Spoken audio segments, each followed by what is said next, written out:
कोमल की सास रोमा बहुत ही रंगीन मिजाज की होती है। रोमा का पूरे मोहल्ले में नाम बदनाम होता है क्योंकि वो बहुत ही छोटे छोटे कपड़े पहनकर यहाँ वहाँ घूमा करती है। रोमा का बेटा और पति दोनों विदेश में नौकरी कर रहे होते हैं, इसलिए यहाँ रोमा फुल ऑन अपनी मर्जी से जीती है। अरे देखो तो, आ गई उस रंगीन रोमा की बहू।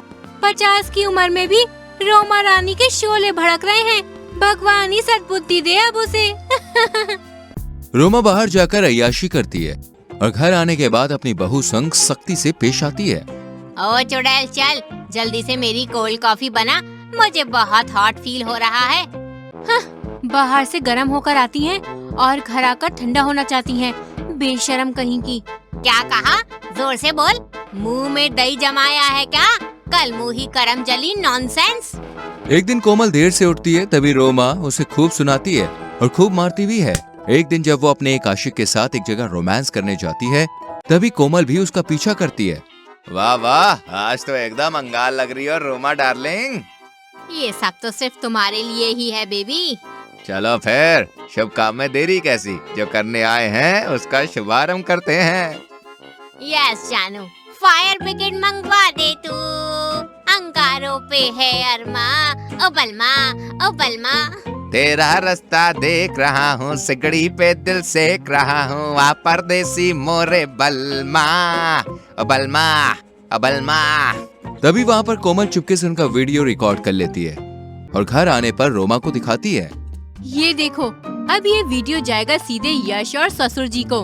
नहीं नहीं, ऐसा मत करना बहू, मैं बहुत बुरी तरह फंस जाऊंगी। मेरे अच्छे खासे सुखी संसार में आग मत लगाओ। तुम जो बोलोगी मैं वो करूंगी। ठीक है, तो फिर आपको मेरी सास से मेरी नौकरानी बनना होगा, वरना मेरे पास इस वीडियो की और भी ढेर सारी कॉपीज हैं। मैं ससुर जी और आपके लाडले बेटे यश को फॉरवर्ड कर दूंगी। क्या कहा? नौकरानी? रोमा को ना चाहते हुए भी अब अपनी बहू की नौकरानी बनना पड़ता है। कोमल रोमा से दिन रात ढेर सारे काम करवाती है। हाय बहू, थकान के मारे तो मेरी टाई टाई फिस हो गई। प्लीज मुझे थोड़ी देर और आराम करने दे। नहीं, बड़े बुजुर्ग कहते हैं आराम हराम है। चलो चलो, कछुए की तरह नहीं, मशीन की तरह काम करो। फिर आपको मेरे घुटनों की मालिश करके मेरे लिए 5 पकवान भी तो बनाने हैं ना? क्या? कोमल रोमा से सारा काम करवा के उसका जीना दुश्वार कर देती है। जब रोमा किचन में खाना बनाती है, तब गलती से उसके ऊपर आटे के डिब्बे का सारा आटा गिर जाता है और वो फिसल कर बम के बल फर्श पर बुरी तरह से गिर पड़ती है। अरे नहीं, ये कहाँ फंस गई मैं? रोमा को अपनी गलतियों का एहसास हो चुका था और वो कोमल से माफी मांगने जाती है। बहू मुझे माफ कर दे, मैंने बहुत गलत किया। मुझे बाहर अय्याशी नहीं करनी चाहिए थी और ना ही तुझ पर अत्याचार। तेरे इस सबक से मुझे बहुत बड़ी सीख मिल चुकी है। मैं तुझे वचन देती हूँ कि आज के बाद मैं कभी कोई गलत काम नहीं करूँगी और तुझे अपनी बेटी की तरह प्यार करूँगी। ये हुई ना बात? उस दिन के बाद से रोमा सुधर जाती है और सारी गंदी आदतें छोड़कर अपनी बहू के संग हंसी खुशी रहने लगती है। राधिका एक बहुत ही भोली भाली और संस्कारी लड़की थी। साथ ही वो शंकर जी की बहुत बड़ी भक्त थी।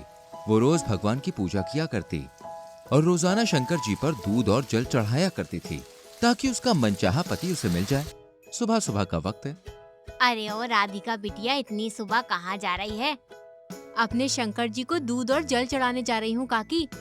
एक बात बता, तू 2 साल से जो भोलेनाथ को जल चढ़ा रही है, अब तक कोई अच्छा वर मिल जाना चाहिए था तुझे। तो मिल जाएगा काकी, भगवान के घर देर है अंधेर नहीं। वैसे भी लोग कहते हैं शंकर जी मनचाहा वर देते हैं, इसलिए अभी तक कोई अच्छा लड़का नहीं आया मेरे जीवन में। खैर, अब मुझे जाने दो, देर हो रही है, वरना घर जाने में देरी हुई तो अम्मा डांटेगी। फिर राधिका जल्दी जल्दी मंदिर के लिए चली जाती है। हे प्रभु, मुझे तो बस आपकी तरह पति चाहिए। सांवला रंग, भोली सूरत, लहराती जटाओं से केश, और ऐसा कि बस मैं भी उसकी मस्ती में रम जाऊं। मैं सालों से आपके पास बस अपनी एक ही ख्वाहिश लेकर आ रही हूँ प्रभु, बस एक अच्छा वर दिला दो, बाकी और कुछ नहीं चाहिए मुझे। फिर राधिका वहाँ से चली जाती है। वहीं जैसे ही वो घर पहुँचती है, बेटा राधिका, जल्दी से यहाँ आ। ये देख, तेरे लिए एक लड़के का रिश्ता आया है, एकदम वैसा ही जैसा तू चाहती थी। भोलेनाथ की तरह भोला, सांवला रंग और सुंदर कटकाठी। अरे वाह माँ, लगता है आज भगवान ने सुन ली मेरी। सुनते कैसे ना, 120 रिश्ते रिजेक्ट किए हैं तूने, बस एक भोलेनाथ जैसा वर पाने को। लेकिन क्या सच में तू उसके साथ खुश रहेगी? माँ बेफिक्र रहो। माँ पार्वती भी तो कैलाश पर शिव जी के साथ खुश थी ना, तो मैं ऑफ कोर्स रह लूंगी। वो तो महलों में पली बड़ी थी, मैंने तो हमेशा से हर चीज देखी है और सीखी है। मैं तो बस भोलेनाथ जैसा वर पाके धन्य हो जाऊंगी। इसके बाद राधिका की माँ लड़के से बात करती है। उसका नाम शिवा था। उसका इस संसार में कोई भी नहीं था। वो अकेले ही दूर जंगल में एक झोपड़ी बनाकर रहा करता था और जंगल में फल फ्रूट से ही अपना पेट भरता था। आप इतनी अच्छी हैं, मुझसे शादी क्यों करना चाहती हैं राधिका जी? मेरी हमेशा से ख्वाहिश थी कि तुम जैसे लड़के से मेरी शादी हो। तुम ही मेरे मनचाहे जीवन साथी बनने लायक हो, बस इसलिए। इसके बाद राधिका शिवा से शादी कर लेती है। कुछ दिन तो उसे जंगलों में बड़ा आनंद आता, लेकिन जब जीवन का असली संघर्ष शुरू होता है तो राधिका बहुत ही ज्यादा परेशान हो जाती है। क्योंकि शिवा जंगलों में रहता था तो वो पूरी तरह से जंगली बिहेव करता था। सारा दिन गंदा पड़ा रहता, नहाता भी नहीं, कोई काम भी नहीं करता। बेचारी राधिका को भी फल फूल ही खाने को लाके देता।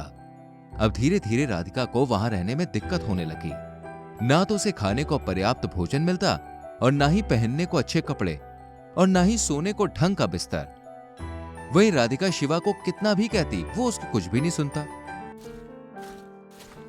जिससे तंग आकर वो अपनी माँ से सारी बात करती है। बेटा तेरी ही गलती है, यहाँ तो तेरे लिए अच्छे अच्छे अधिकारियों के रिश्ते आए, लेकिन तूने भोले बाबा जैसे वर के चक्कर में सब ठुकरा दिया। अब भोग हम नहीं जानते। वहीं राधिका परेशान हो जाती है कि अब वो करे तो क्या करे, जिसके कारण वो फिर से परेशान होकर मंदिर जाती है। हे प्रभु, ये आपने क्या कर दिया? मैं बेवकूफ थी, आप तो समझदार थे ना। मैंने आपके जैसे वर मांगा था, ना कि कोई पागल। मैं उसके साथ अब नहीं रह सकती। वो जंगली है प्रभु, आप ही कुछ कर सकते हो, वरना मेरा जीवन खराब हो जाएगा। आप कैसे अपने भक्त को तकलीफ में देख सकते हो? इस तरह राधिका भगवान से खूब शिकायत करती है कि तभी अचानक से वहां पर शिव जी प्रकट हो जाते हैं। बेटी राधिका, मेरे जैसा वर पाना तुम्हारी ही इच्छा थी। अब उसमें सुख ढूंढने की जगह तुम उसकी बुराइयां क्यों गिन रही हो? बेटी, मैं तो हमेशा से ही ऐसा रहा हूँ। अगर मेरे जैसा वर चाहिए तो मैं ऐसा ही हूँ। प्रभु मुझे माफ कर दीजिए, आपने मेरी सुनी, लेकिन उसके साथ नॉर्मल लाइफ जीना मेरे लिए चाहकर भी पॉसिबल नहीं हो रहा। क्योंकि मानव जीवन ऐसा है ही नहीं। अब तो बेटा जो है तुम्हें उसी के संग खुश रहना है और उसे ही स्वीकार करके सुधारना है। फिर शिव जी वहां से गायब हो जाते हैं। वहीं राधिका को एक बात समझ में आ जाती है कि जीवन में कोई भी परफेक्ट नहीं होता, उसे बनाना पड़ता है, और वो घर चली जाती है। साथ ही अब शिवा को वो सुधारने की पूरी कोशिश करती है, जिससे बहुत हद तक चीजों में फर्क भी आता है। और अब वो शिव जी की पूजा करते हुए अपने पति के साथ हंसी खुशी रहने लगती है।